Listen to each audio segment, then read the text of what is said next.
जम्मू कश्मीर के पूर्व राज्यपाल सत्यपाल मलिक अक्सर बीजेपी पर हमला बोलते रहते हैं। एक बार फिर उनका बयान सामने आया है। उन्होंने आरएलडी प्रमुख जयंत चौधरी को लेकर बड़ा बयान दिया है और उन्होंने साफ तौर पर उनको लेकर ये कह दिया है कि जयंत चौधरी ने जो रास्ता चुना है वो संघर्ष का नहीं बल्कि आराम से रहने के लिए किया गया है। दरअसल जिस तरीके से बीते दिनों प्रधानमंत्री मोदी ने चौधरी चरण सिंह को भारत रत्न देने का ऐलान किया, इसके बाद ही सुगबुगाहट तेज हो गई। कहा जाने लगा कि ये बीजेपी का मास्टर स्ट्रोक है।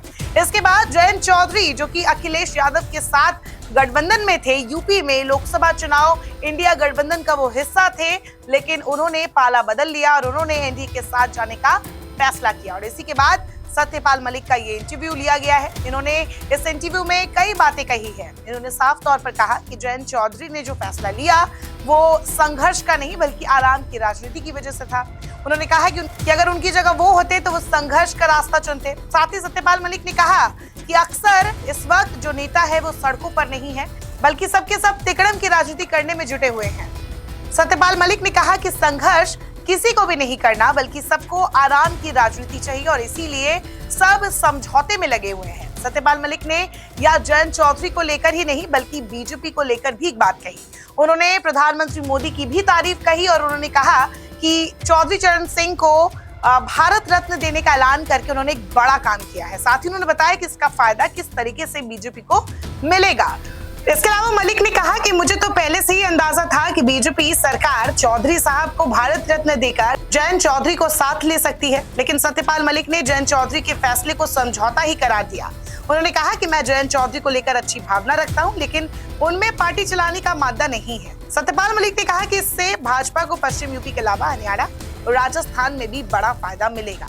उन्होंने ये बात मानी कि जो जाट वोटर है उसका पहले से ही एक बहुत बड़ा हिस्सा बीजेपी से जुटा हुआ है और अब जो चौधरी चरण सिंह को जिस तरीके से भारत रत्न देने का ऐलान किया गया, इसके बाद अब ये जाट वोटर और बीजेपी की तरफ आगे आएंगे।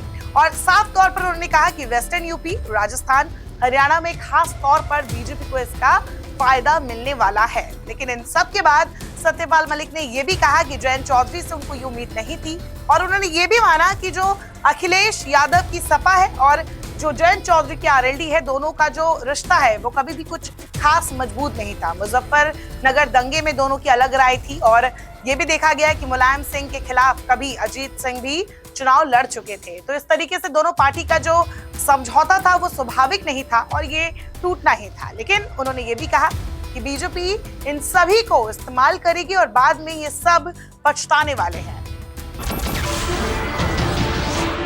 नमस्कार, मैं हूं मानक गुप्ता। अगर आपको हमारा ये वीडियो पसंद आया हो तो इसे लाइक और शेयर जरूर करें और हाँ, हमें सब्सक्राइब और फॉलो करना ना भूलें ताकि आप देश और दुनिया की कोई खबर मिस ना करें। तो जुड़े रहिए हमारे साथ और देखते रहिए न्यूज़ 24।